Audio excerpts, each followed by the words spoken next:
Hey guys, if you have to clear your lines and you're like me, you're out in the country and you're pumping out of the creek, here's a quick little setup to use your garden hose to clear your sprinkler lines.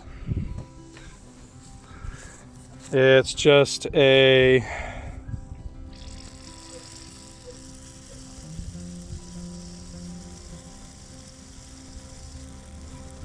a hose fitting with an interconnector to a ball valve and then an end that will go on the sprinkler.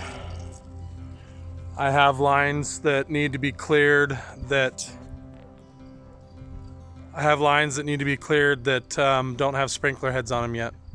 But you can also pull your heads off and clear them down the black pipe. So that's what the barbed fitting is for.